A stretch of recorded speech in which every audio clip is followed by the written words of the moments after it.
Hello viewers, welcome to my YouTube channel quick English in Bengali. তো আজ এই ভিডিওতে আমি তোমাদের সাথে শেয়ার করব ক্লাস 7-এর রিভিশন লেসনের সমস্ত অ্যাক্টিভিটিস। তো এর আগে আমি তোমাদের সাথে ক্লাস 7-এর লেসন 1 আর লেসন 2 এর ভিডিও শেয়ার করেছি বেঙ্গলি মিনিংয়ের। যারা দেখোনি, এই ভিডিও ডেসক্রিপশন বক্স বা উপরে আই বাটন লিঙ্ক পেয়ে যাবে, অবশ্যই করে চেক করে নিও।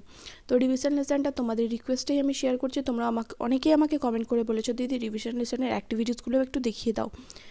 তাই যারা কমেন্ট করেছিলে তাদেরকে আমি অবশ্যই বলবো যে ভিডিওটাকে শেষ পর্যন্ত দেখতে, যাতে সমস্ত অ্যাক্টিভিটিসের সঠিক উত্তর তোমরা জানতে পারো। টিক দ্য অ্যাক্টিভিটি 1-এ রয়েছে tick the correct answer from the given options, অর্থাৎ নিচের এই অপশানগুলোর মধ্যে যেটা সঠিক হবে সেটা বেছে নিতে বলেছে। তো আমি এখানে দেখো স্ক্রিনের উপর 1, 2, 3, 4, 5, 6, 7, 8 করে লিখেছি। তো এইগুলো অ্যান্সারগুলো এবার আমি পড়ে পড়ে তোমাদের বলবো। 1 নম্বর হলো আই অ্যাম নীলোফার, আমি হলাম Nilofar. I am a girl, I study in class 7, আমি একজন মেয়ে এবং আমি 7ম শ্রেণীতে পড়ি। There are 40 students in our class, আমাদের ক্লাসে 40 জন ছাত্রছাত্রী রয়েছে। Some are boys and others are girls, কিছুজন ছেলে এবং কিছুজন মেয়ে, তার মধ্যে কিছুজন ছেলে এবং কিছুজন মেয়ে। Sima, Samim and Rohini are my friends, Sima, Samim আর রোহিণী হলো আমার বন্ধু। Rohini is the best student in our class, Rohini হলো আমাদের ক্লাসের সেরা ছাত্রী। She is very fond of me, সে আমার খুব প্রিয়। তো নেক্সট আমরা চলে যাই অ্যাক্টিভিটি 2-এ। তো অ্যাক্টিভিটি 2-এ এখানে দেখো আছে join the following sentences with and or but, one is done for you. তো তোমাদের এই যে নিচের যে সেন্টেন্সগুলো রয়েছে সেগুলোকে কী করতে হবে, অ্যান্ড আর বাট দিয়ে জয়েন করতে হবে। তো দেখে নিই অ্যান্সারগুলো কী হবে। একটা তো করে দেওয়া রয়েছে। অ্যান্ড কোথায় বসে আগে প্রথমে বলে দিই। অ্যান্ড হচ্ছে, যেমন ধরো আমি বলছি যে আমার কাছে একটা বই এবং একটা খাতা আছে, একটা বই এবং একটা খাতা আছে। যদি আমি এটা বলি তাহলে দুটো একই ধরনের ওয়ার্ড হলো, যে আমার কাছে একটা বই আছে আর একটা খাতা আছে। যখন আমি একসাথে বলবো আমার কাছে একটা বই আর খাতা আছে, কিন্তু যদি আমি বলি আমার কাছে একটা বই আছে কিন্তু আমার বন্ধুর কাছে একটা খাতা আছে, তাহলে দুজন আলাদা আলাদা ব্যক্তি হয়ে গেল। তাহলে দুটো অপোজিট, যাকে বলে বিপরীতধর্মী কথা হয়ে গেল, যে আমার কাছে একটা বই আছে, আমার বন্ধুর কাছে একটা খাতা আছে। তাহলে দুজন যেহেতু আলাদা আলাদা মানুষ, তাই সেক্ষেত্রে কিন্তু আমরা বাট ব্যবহার করব। In India summer is hot but winter is cold. A mouse is a small animal but an elephant is a large animal. এখানে এটা আমি এখানে ভুল করে দিতে বলে গেছি। তো যাই হোক, তোমরা এখানে এটা অ্যাড করে নিও, a small animal but an elephant is a large animal. I have a pen and a pencil. The sun rises in the east and sets in the west. এটা কিন্তু বিপরীতধর্মী কথাও হতে পারতো, যে সূর্য পূর্ব দিকে ওঠে কিন্তু পশ্চিম দিকে অস্ত যায়। সূর্য পূর্ব দিকে ওঠে, যদি পূর্ব দিকে অস্ত যেত তাহলে সেটা একই ধরনের একটা কথা হতো, কিন্তু এটা বিপরীতধর্মী কথা। এখানে তোমরা অ্যান্ড দিয়েও জয়েন করতে পারো বা বাট ব্যবহার করতে পারো। My father is tall and lean, bees are small and webs are big. In a cricket match we need a bat and a ball. তাহলে হয়ে গেল অ্যাক্টিভিটি 2ও কমপ্লিট। এবার চলে যাই আমরা অ্যাক্টিভিটি 3-তে। অ্যাক্টিভিটি 3-তে বলেছে odd one out. In each set there is a word that does not fit in with the rest of the words in the set. Identify and underline the word one is done for you. তো এখানে বলেছে যে ওয়ার্ডগুলো দেওয়া রয়েছে প্রত্যেকটা সেটের মধ্যে কিছু মানে অড ওয়ার্ড রয়েছে, মানে এখানে প্রত্যেকটার মধ্যে একটা করে ওয়ার্ড রয়েছে, মানে যেটা মিল খায় না, মানে যেটা বেমানান সেটাকে তোমাদের কি করতে হবে, আন্ডারলাইন করতে হবে। তোমরা এটা বাংলায় অনেকে করেছো, তো এটা ইংলিশে এবার তোমাদের করতে হবে, মানে যে ওয়ার্ডটা মিল খাচ্ছে না সেটার তলায় আন্ডারলাইন করতে হবে। তো এটা রয়েছে টিচার, স্টুডেন্ট, চক, টল, ডাস্টার। তাহলে সব কিছুই কিন্তু এই যে টিচার, স্টুডেন্ট, চক, ডাস্টার এগুলো সব কিছুই পড়াশোনা রিলেটেড, স্কুল রিলেটেড যাকে বলে। তাহলে এখানে টলটা হবে। তারপরে football, goal, beautiful, field, player. তাহলে এখানে হবে বিউটিফুল, বিউটিফুলের তলায় আন্ডারলাইন করবে। Books, nice, pen, paper, table. তাহলে এখানে হবে নাইস, নাইসটা এখানে adjective. Red, apple, guava, banana, watermelon. তাহলে এখানে রেড হবে। Next rice, wheat, barley, cereals, হচ্ছে গোল্ডেন হবে এখানে। Spinach, cabbage, tasty, cauliflower, onions. তো এখানে হবে টেস্টি। নেক্সট চলে আসি আমরা অ্যাক্টিভিটি 4-এ। নেক্সট অ্যাক্টিভিটি 4 এ বলেছে fill in the blanks by choosing the correct form of verbs from the given alternatives. অর্থাৎ এখানে যে ব্র্যাকেটে যে ভার্বের ফর্মগুলো দেওয়া রয়েছে তার মধ্যে যেটা অ্যাপ্রোপ্রিয়েট হবে সেটা শূন্যস্থানে বসাতে হবে। My English text book has 138 pages. কেন এখানে হ্যাজ হলো? কারণ এখানে দেখো মাই ইংলিশ টেক্সট বুক একটা বই এবং এটা তো একটা থার্ড পারসন সিঙ্গুলার নাম্বার। যেহেতু আমার ইংলিশ বই, যেমন আমি তোমাদের বলেছিলাম আমার কাকা, আমার দাদা, আমার বাবা, এরা কিন্তু থার্ড পারসন সিঙ্গুলার নাম্বার, তার ক্ষেত্রে কিন্তু আমরা হ্যাজ ব্যবহার করব, not have. Our class has 30 students. My school has a big playground. We have a beautiful garden. All my friends have some interest in sports. Next activity 5 এখানে বলেছে fill in the blanks with suitable articles and prepositions. তো উপযুক্ত article and preposition দিয়ে তোমাদের কি করতে হবে? শূন্যস্থানটা পূরণ করতে হবে। তো এখানে দেখো আমি এখানে স্ক্রিনের মধ্যে তোমরা লেখাটা দেখতেও পাচ্ছ, পুরো প্যাসেজটা আমি এখানে তুলেছি। তো অ্যান্সারটা আমি তোমাদের এখানে বলে দিচ্ছি। Ishwarchandra Vidyasagar lived in the 19th century India when very few people went to school. He founded a school in Calcutta which was later known as Vidyasagar College. He wrote a Bengali primer which is used even today. We are proud of Vidyasagar for his great work in the field of education. তো next activity 6 এ বলেছে underline the correct form of the verbs given in the brackets. তো এখানে ভার্বের যে ফর্মটা সঠিক হবে, ব্র্যাকেটের মধ্যে যে ভার্বগুলো দেওয়া রয়েছে সেগুলোর মধ্যে যেটা সঠিক হবে সেটা তোমরা এখানে চুজ করে পুরো সেন্টেন্সটাকে সঠিকভাবে লিখবে। The sun rises in the east. When do you go to school? 2 and 2 makes 4. The great scholar Bopadeva wrote Mugdhabodha. Robert Bruce fought hard to regain his kingdom. আচ্ছা, একটা কথা বলে দিই, যাদের টেন্স নিয়ে ডাউট রয়েছে, অলরেডি আমার চ্যানেলে কিন্তু টেন্সের ভিডিও রয়েছে। যাদের ডাউটস রয়েছে, ডাউটস ক্লিয়ার করার জন্য টেন্সের পুরো গোটা প্লেলিস্টটা দেখে নিও। একদিনে দেখতে হবে না, সময় নিয়ে নিয়ে দেখো। আজকে ধরো সিম্পল প্রেজেন্ট টেন্সটা দেখলে, তারপরের দিন তোমরা প্রেজেন্ট কন্টিনিউয়াস টেন্সটা দেখলে, তো এরকম করে কিন্তু তোমরা তাহলে শিখে যাবে। তো নেক্সট আমরা অ্যাক্টিভিটি 7-এ মুভ করি। তো অ্যাক্টিভিটি 7 এখানে বলেছে write the opposite of the following words. অর্থাৎ এই ওয়ার্ডগুলোর নিচে যে ওয়ার্ডগুলো দেওয়া রয়েছে তাদের কী করতে হবে? তোমাদের অপোজিট ওয়ার্ড অর্থাৎ বিপরীত শব্দ লিখতে হবে। তো গুড মানে হচ্ছে ভালো, ব্যাড মন্দ, ফ্যাট মানে হচ্ছে মোটা, থিন মানে হলো পাতলা, ওয়াইস মানে হচ্ছে জ্ঞানী, আর এখানে ফুলও লিখতে পারো, ফুলিশও লিখতে পারো। আর এখানেও তার অপোজিট কী হবে? তাহলে বোকা। ডাল মানে হচ্ছে আরেকটা যে জিনিস হয়, ডালটা হচ্ছে এখানে তোমরা অনেকে ভাববে যে ডাল মানে হচ্ছে বোকা। হ্যাঁ হয়, বোকা হয়, কিন্তু আর একটা মানে হয় নিরস বা ম্যাড়মেড়ে।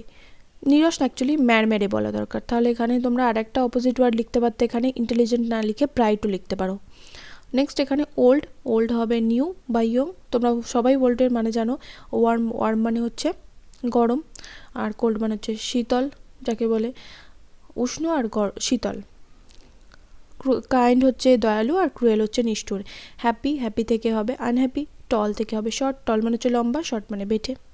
তো অ্যাক্টিভিটি 8-এ বলেছে make new words by joining less to the words given in the box and fill in the blanks. তো এখানে বলেছে যে হেল্প বক্সের যে ওয়ার্ডগুলো দেওয়া রয়েছে তাদের সাথে লেস যোগ করে উপযুক্ত শূন্যস্থানে বসাতে।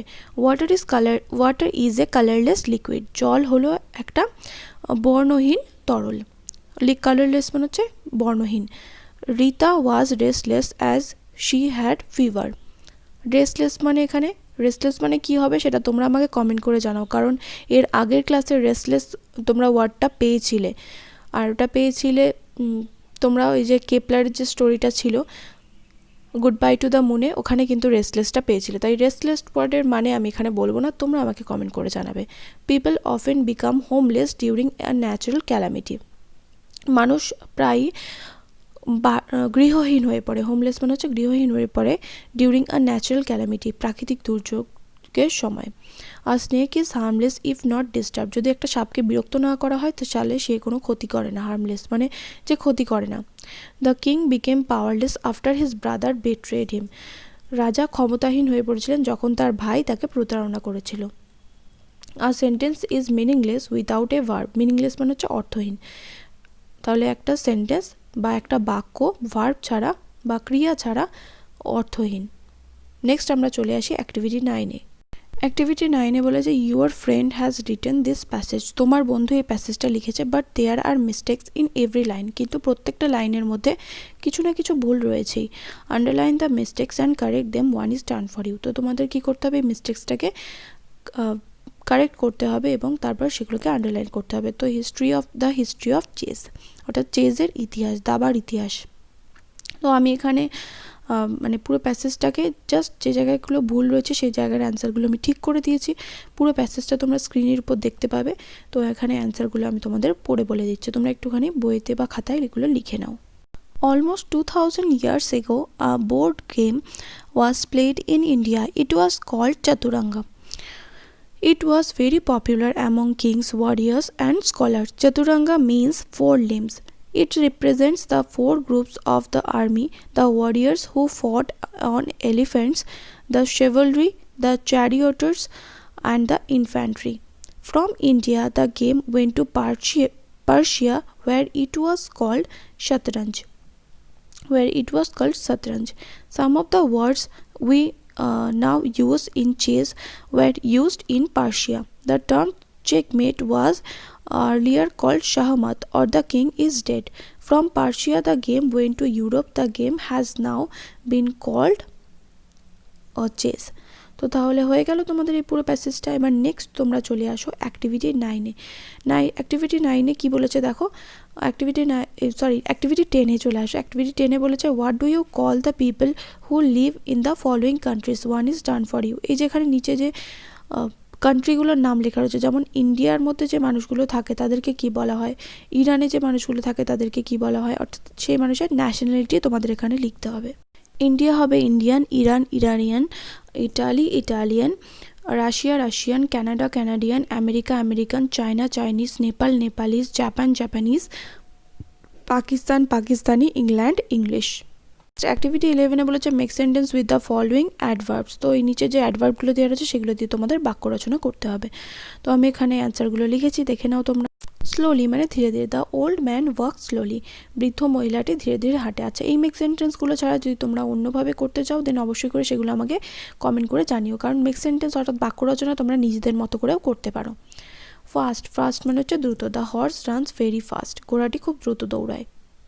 নাও I am reading a book now, আমি এখন একটা বই পড়ছি। অফেন মানে প্রায়ই, he often comes to our house, তিনি প্রায়ই আমাদের বাড়ি আসেন। সামটাইমস মানে মাঝে মাঝে।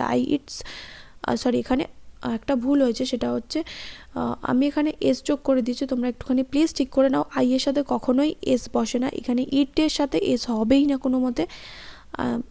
যাই হোক, আমি এখানে ভুল করেছি, সেটা তোমরা একটুখানি ঠিক করে নাও। আই ইট চকোলেটস সামটাইমস, আমি মাঝে মাঝে চকলেট খাই।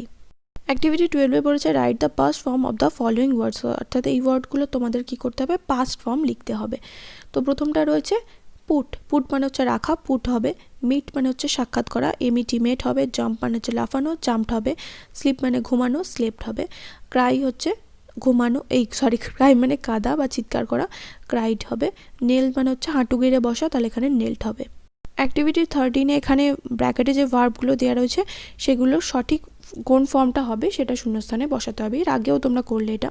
তাহলে they are going to school, he lives within his means, she and her friends went to the picnic yesterday, Rahim and I were eating when the bell rang, the striker scored a goal in the football match yesterday. Next এখানে activity 14-এ চলে আসো। Activity 14-এ বলেছে যে classify the following nouns in the chart given below. তো তোমাদের কী করতে হবে, যেখানে ওয়ার্ডস দেওয়া রয়েছে সেটা কোন নাউন কোন ঘরে হবে সেটা বসাতে হবে।